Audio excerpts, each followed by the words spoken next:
habiendo visto la definición de los campos escalares y vectoriales, vamos a ver algunos tipos de campos que son especiales. He colocado tipos de campos en términos general, pero estos solamente son algunos, ¿está claro? Que son muy prácticos por algunas características. El primero va a ser el campo plano paralelo. Plano paralelo. Este es aquel en el cual se puede elegir un sistema cartesiano de coordenadas.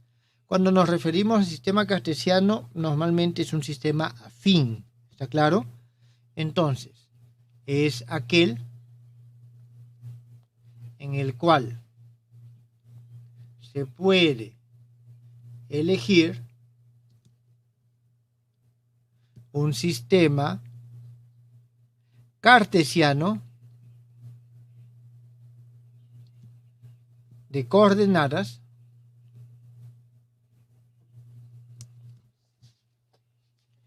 de manera que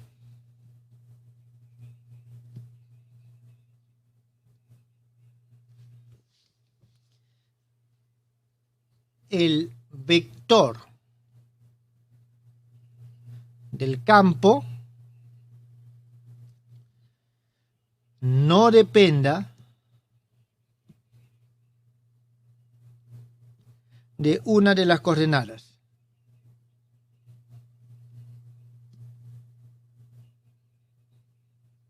Jóvenes, estamos hablando de un espacio de 3 dimensiones, ¿está claro?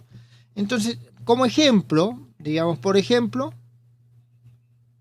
de z, es decir, el valor que toma el campo, en este caso es un vector normalmente, no depende de la coordenada z.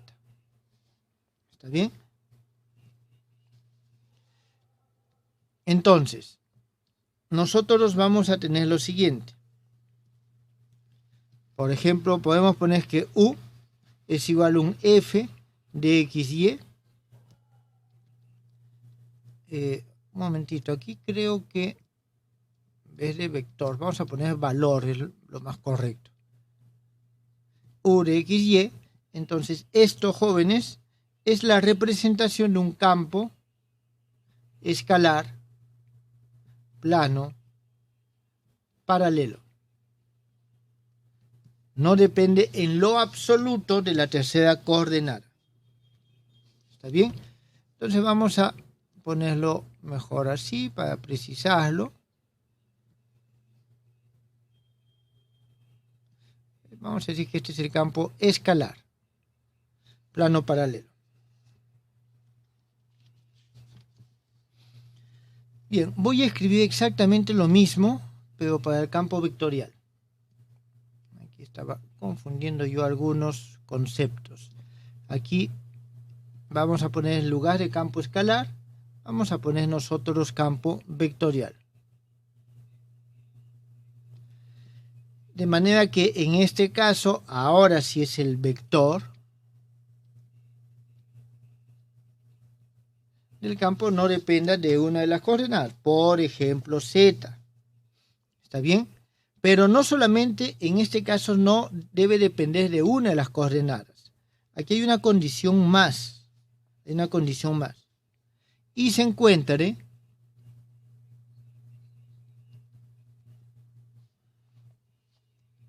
en el plano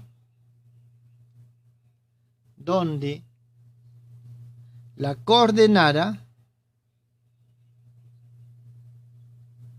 es constante.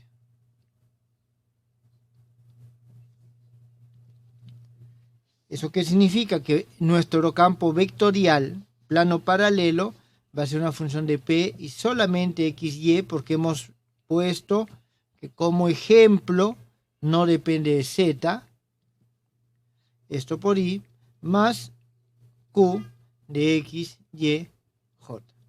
¿Está claro? Estos son los campos planos paralelos. ¿Esto está claro, jóvenes? ¿Alguna pregunta?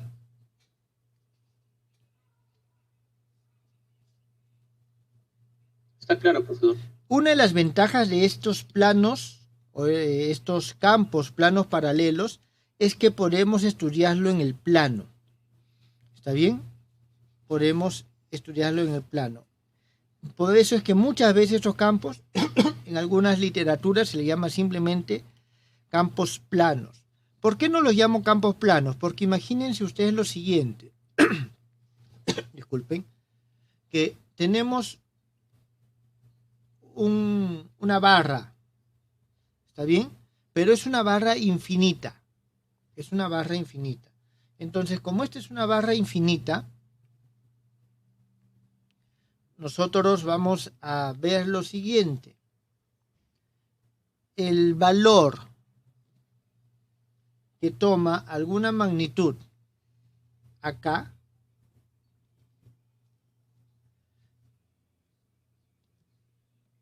en principio va a depender solamente de estas posiciones de los puntos. No va a depender de la distancia. A ver, creo que mejor se lo pongo de la siguiente forma. A ver, disculpen. Imagínense ustedes que tienen un objeto. Este objeto es sólido, tiene alguna forma, ¿está claro? Y este objeto es tal que yo tengo acá este punto marcado en este objeto. Entonces, si yo quiero mover este objeto, yo lo voy a mover. Pero fíjense, el movimiento que tiene este puntito rojo y el movimiento que tiene este otro punto verde, nosotros vamos a tener de tal manera que ambos se van a mover de manera paralela. ¿Qué significa? Que yo tengo esto algo así. Fíjense lo que voy a hacer ahora.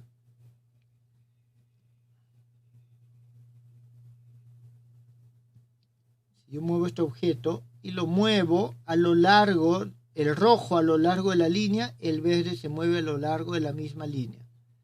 ¿Está claro, jóvenes?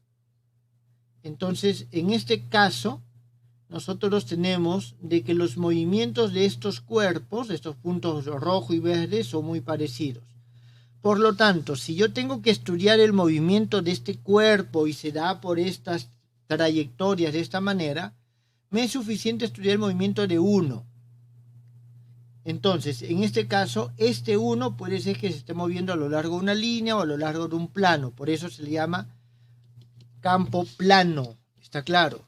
Y el paralelo tiene que ver porque puede ser un objeto de esta naturaleza donde el eje Z puede ser que sí exista, pero para efectos del movimiento del estudio que estoy realizando no hay diferencia. Me basta estudiar el movimiento de la partícula roja para saber el movimiento de la partícula verde o viceversa. ¿Está bien? Entonces, esta, jóvenes, es la idea de lo que es un campo plano paralelo. El siguiente tipo de campos que nosotros vamos a ver dentro de esto va a ser el campo escalar esférico. El campo escalar esférico. Aquí nosotros vamos a decir lo siguiente. Es aquel en el cual la magnitud, es decir, el valor, ¿está claro?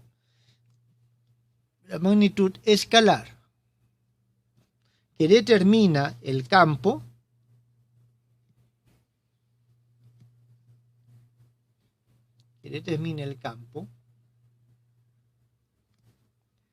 depende únicamente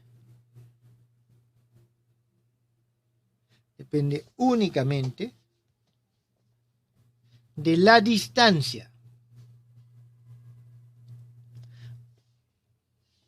a un punto.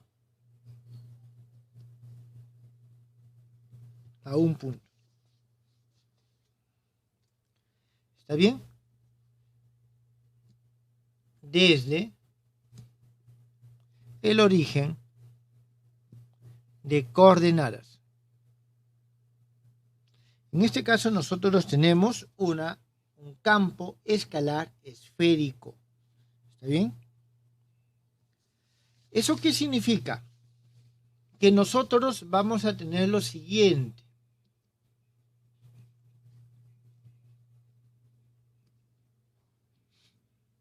Si tenemos una esfera, voy a dibujar una esfera.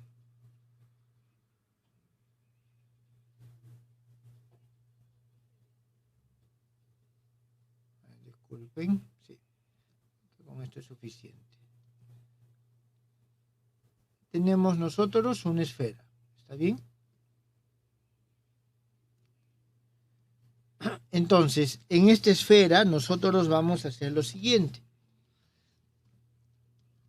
Esta esfera tiene un radio, al cual nosotros llamamos R. Ese es nuestro radio vector. ¿Está bien? Nuestro radio vector. Y ponemos en un sistema de coordenadas afín, podemos trazar nuestros ejes coordenados X, Y, Z. Entonces aquí vamos a tener nosotros lo siguiente, de que U es una función, vamos a ver el campo escalar, de la distancia, y la distancia es X cuadrado más Y al cuadrado más Z al cuadrado.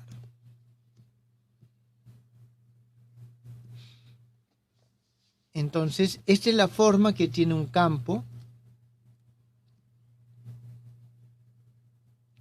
escalar esférico. Una característica que tienen estos es de que el valor que toma el campo en una esfera de un determinado radio es constante. ¿Está claro? Es constante. Entonces nosotros vamos a tener aquí que la magnitud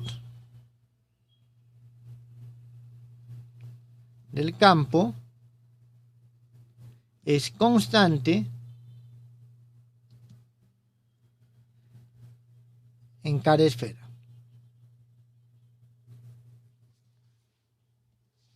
¿Está entendido, jóvenes? Entonces el campo escalar esférico. ¿Tienen alguna pregunta?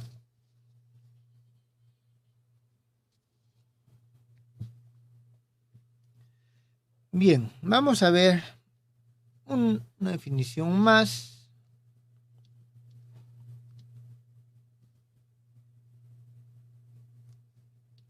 Y viene de la siguiente manera. Un campo escalar. Un momentito, disculpen. Es un poco más pequeño. Ahora sí. Un campo escalar, y vamos a decir un U igual a F de M, es decir, evaluarlo en un punto M, nuestro espacio afín, se denomina continuo,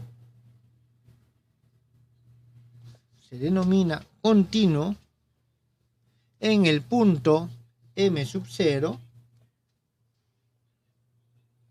si la diferencia, y aquí nosotros vamos a tener F de M menos F de M sub 0, si esta diferencia tiende a 0,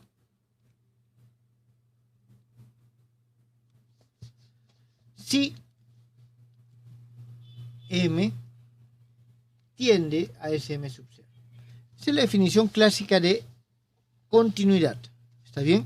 Entonces, rigurosamente hablando, nosotros vamos a tener de que un campo es continuo si nosotros si en un punto M sub 0, para cualquier valor epsilon muy pequeño, se puede encontrar en una vecindad de M sub 0 una relación de desigualdad. Es decir, aquí esto viene a decir es continuo si existe un épsilon mayor que 0, tal que,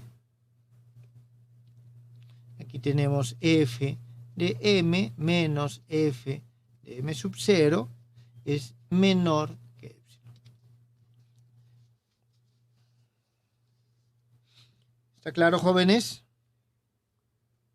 Ahora, si nosotros esto lo evaluamos en un sistema de coordenadas dadas, en vez de tener f de m, voy a tener f de x, y z, y voy a tener que evaluar esto para cada una de las componentes.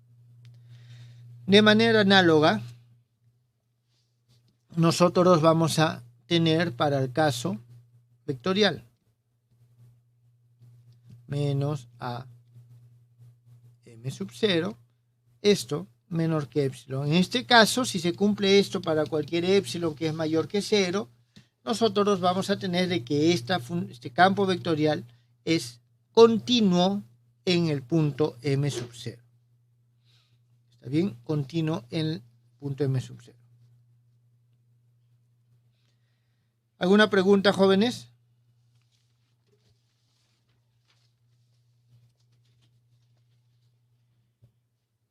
De la misma forma, también, jóvenes, para el campo vectorial vamos a tener un campo vectorial esférico, el cual va a depender ya no de x, y, z, como están acá, sino va a depender solamente de esto. Ese es el nuevo argumento.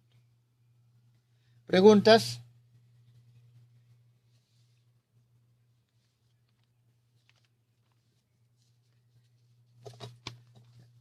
Entonces, si no hay preguntas, aquí quedamos con estos tipos de campo.